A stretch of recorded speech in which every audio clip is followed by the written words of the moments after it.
جہاں ذکر حبیب ہوتا ہے وہاں خود خدا بھی قریب ہوتا ہے۔ ایسی محفل میں بیٹھنے والا آدمی خوش نصیب ہوتا ہے۔ جناب مفتی سلمان اظہری کی وہ تقریر سنیں جس تقریر سے نوجوانوں نے توبہ کی۔ تقریر جب بوڑھوں نے سنی 70-80 سال کے لوگوں نے تو ان کے دل جوان ہو گئے۔ کیسے ہو گئے؟ آئیے مفتی سلمان اظہری کو ہم اور آپ مل کر سنتے ہیں۔ اللہ کے نبی جیسا کامل انسان کوئی ہو ہی نہیں سکتا۔ یہ کیا ان کا باپ، ان کا دادا ابو جہل بھی یہ پاک کی ذات کتنی پاک و صاف ہے۔ انہیں خوب پتہ ہے کہ اللہ کے نبی جیسا کامل انسان کوئی ہو ہی نہیں سکتا۔ یہ کیا ان کا باپ، ان کا دادا ابو جہل بھی یہی کہا کرتا تھا۔ سامنے گالیاں ضرور دیا کرتا، سامنے اذیتیں ضرور دیا کرتا، لیکن ایک دن حضرت عمر کہتے ہیں حضور پاک صلی اللہ علیہ وسلم قرآن کی تلاوت کر رہے تھے، رات کا وقت تھا، اور کھڑکی سے کوئی ایک شخص کان لگا کر کے تلاوت سن رہا تھا۔ حضرت عمر کہتے ہیں میں پیچھے سے گیا، گلی میں دیکھا یہ کھڑکی سے کون قرآن کی تلاوت سن رہا ہے؟ تو حضرت عمر کہتے ہیں میں نے دیکھا یہ تو ابو جہل تھا۔ ابو جہل تھا اور ان کا ماموں ہے، حضرت عمر فاروق رضی اللہ تعالیٰ عنہ کا ماموں تھا۔ تو پیچھے سے جا کر کندھے پر ہاتھ مارا، کہا ماموں آپ کیا کر رہے ہیں؟ تمہارا کیا کام ہے؟ قرآن کی تلاوت اندر ہو رہی ہے حضور کی بارگاہ سے۔ وہ چونک گیا اور کہا بھانجے کسی کو بتانا مت، میں تلاوت ہی سن رہا تھا، قرآن کی تلاوت ہی سن رہا تھا۔ حضرت عمر نے کہا کیا قرآن تم بھی سنتے ہو؟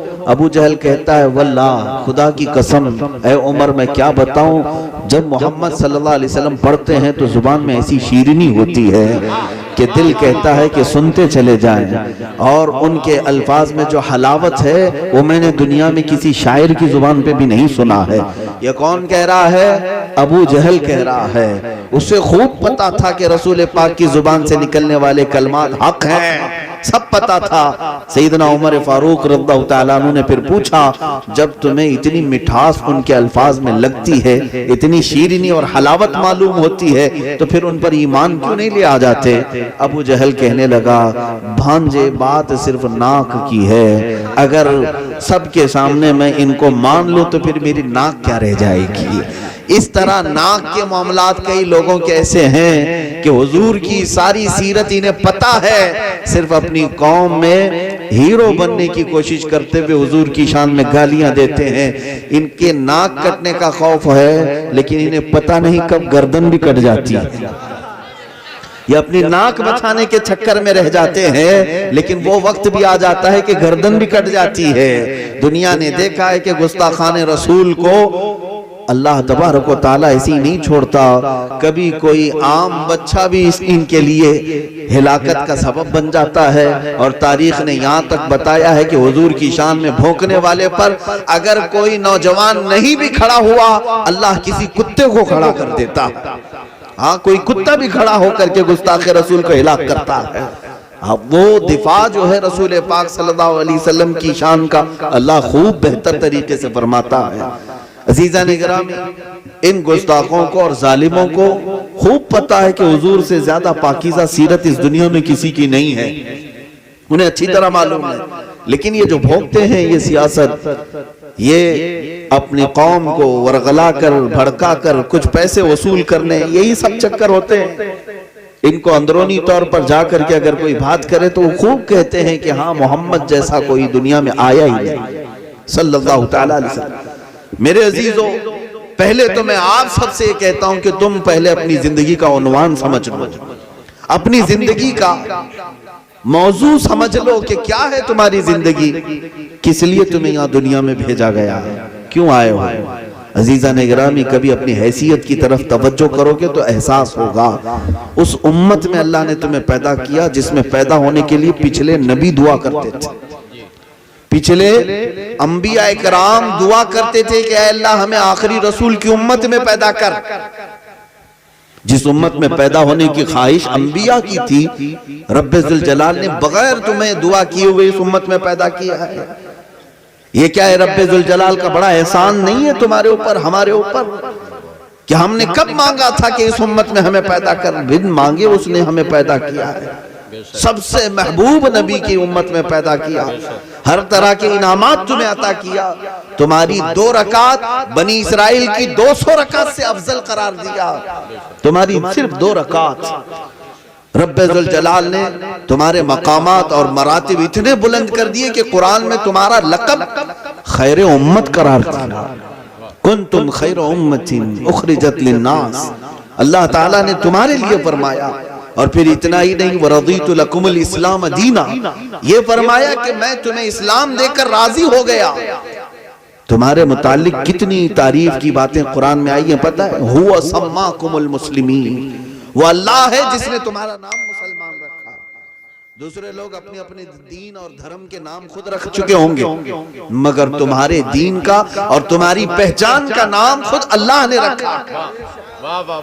اور مسلمان کہنے سے کبھی خوف نہیں کرنا، گھبرانا نہیں، چھپانا نہیں کہ میں مسلمان نہیں ہوں یا فلاں ہوں، فخر سے کہنا جس بازار میں بھی کھڑے ہو الحمدللہ میں مسلمان ہوں۔ اور یہی تمہارے اندر جذبہ بھی ہونا چاہیے۔ ارے بازار اور کوئی مارکیٹ تو دور کی بات، سامنے اگر پھانسی کا پھندا بھی لگا ہو فخر سے کہیں کہ میں الحمدللہ مسلمان۔ کیوں؟ مسلمان کسی کے باپ دادا نے میرا نام نہیں رکھا، میرے خالق نے میرا نام رکھا، جس نے مجھے پیدا کیا، جس نے مجھے کائنات میں بھیجا، اسی نے میرا نام مسلمان بھی رکھا۔ ہوا سماکم المسلمین۔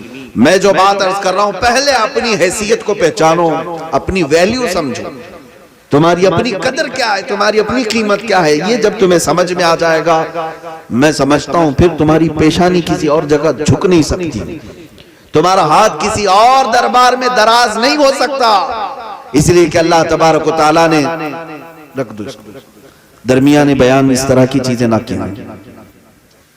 حضور پاک صلی اللہ تعالیٰ علیہ وسلم کی نسبتیں تمہارے لیے کتنی عظمت کے اور کتنی فضیلت کے باعث ہیں، سمجھ سکتے ہیں آپ کہ اللہ تبارک و تعالیٰ نے تمہیں عزت اور شرف سے ایسا نوازا۔ سیدنا عمر ابن خطاب رضی اللہ تعالیٰ عنہ فرماتے ہیں، آج ایک نقطے کی طرف میں تمہیں لے آنا چاہتا ہوں، تمہاری عزتیں آپ کیا سمجھتے ہیں؟ لوگ یہ سمجھتے ہیں میاں ہم نے بڑی عزت کمائی ہے، اخلاق سے، کردار سے، محنت سے ہم نے عزت بنائی ہے۔ بہت سارے لوگوں کو کہتے ہوئے میں نے سنا ہے، میاں عزت تم نے کمائی نہیں ہے، اللہ تعالیٰ نسبت مصطفیٰ کی وجہ سے تمہیں عزت دی، باقی کچھ نہیں ہے۔ اقبال نے کیا خوب کہا ہے، آبروئے ماں ز نام مصطفیٰ است۔ یہ شاعر مشرق کہتا ہے اقبال، ہم سب کی آبرو مصطفیٰ کے نام سے ہے، ہو نہ یہ پھول تو بلبل کا ترنم بھی نہ ہو، چمن دہر میں کلیوں کا تبسم بھی نہ ہو نہ یہ ساقی تو میں بھی نہ ہو، خم بھی نہ ہو، بزم توحید دنیا میں نہ ہو، تم بھی نہ ہو۔ اور تم کیا سمجھتے ہو یہ کائنات کا یہ سارا سسٹم ایسی کھڑا ہے؟ اقبال کہتا ہے خیمہ افلاک کا استادہ اسی نام سے ہے۔ کس نام سے؟ رسول پاک صلی اللہ علیہ وسلم۔ بغیر کسی ستون کے جو چھت کھڑا ہے آسمان کا، یہ کسی اور کی وجہ سے نہیں، خیمہ افلاک کا استادہ اسی نام سے ہے، نبض ہستی تپش آمادہ اسی نام سے ہے، دشت میں دامن کوہسار میں میدان میں ہے۔ وہ نام کہاں کہاں ہے تمہیں پتہ ہے؟ دشت میں دامن کوہسار میں میدان میں ہے، بحر میں موج کی آغوش میں طوفان میں ہے، چین کے شہر مراکش کے بیابان میں ہے، اور پوشیدہ ہر مسلمان کے ایمان میں ہے۔ اس نام پاک کی برکت یہ ہے، سیدنا عمر ابن خطاب رضی اللہ تعالیٰ عنہ فرماتے ہیں جب ان کو امیر المومنین کا نعرہ لگایا گیا، جب وہ بیت المقدس کے فاتح بن کر جا رہے تھے، آپ کھڑے ہو گئے، لوگوں کو مخاطب کر کے کہا، اے لوگوں سنو میں اپنی حقیقت بتاتا ہوں، میں خطاب کا بیٹا عمر ہوں، جس کو بچپن میں 2 بکریاں سنبھالنی نہیں آتی تھی۔ کس کو؟ عمر ابن خطاب کو۔ کہتے ہیں میرے باپ کا نام خطاب ہے، جب میں بکریاں لائن میں نہیں لگا پاتا میرا باپ مجھے مارتا تھا، میں بہت مار کھایا ہوں بکریاں سنبھالنے کے لیے، بکریاں نہیں سنبھال پاتا تھا۔ عمر ابن خطاب خود کہتے ہیں اور آج یہ کیفیت ہے عراق ان کے زیر نگین، فلسطین ان کے زیر قبضہ، مصر ان کی حکومت کے تحت، یمن ان کے ماتحت، شام ان کے ماتحت، عرب پورا ان کے ماتحت، تقریباً 6 ملک جو 36 لاکھ اسکوائر کلومیٹر پر ہوتے ہیں، جن میں تنہا عمر فاروق کی نگرانی چل رہی تھی۔ حضرت عمر کہتے ہیں تم مجھے دیکھو جس کو بچپن میں 2 بکریاں سنبھالنی نہیں آتی، آج وہ 6 ملکوں کو تنہا سنبھالتا ہے، اس لیے نہیں کہ خطاب کا بیٹا عمر ہے، اس لیے کہ محمد عربی کا غلام عمر ابن خطاب۔ حضور سے جو نسبت ہے تو عزتیں بھی بڑھ جایا کرتی ہیں۔ ہماری عزت یہ زندگی کا عنوان سمجھ لو، تمہاری آج جو عزت ہے وہ صرف نام مصطفیٰ سے ہے۔ جس دن آپ یہ سمجھ جائیں گے تو پھر حضور سے وفا کرنا بھی سیکھ جائیں گے۔ یہ جس دن آپ کو خبر لگ جائے، مثال کے طور پر آپ کی جو خوبصورتی ہے وہ آپ کی ناک سے ہے،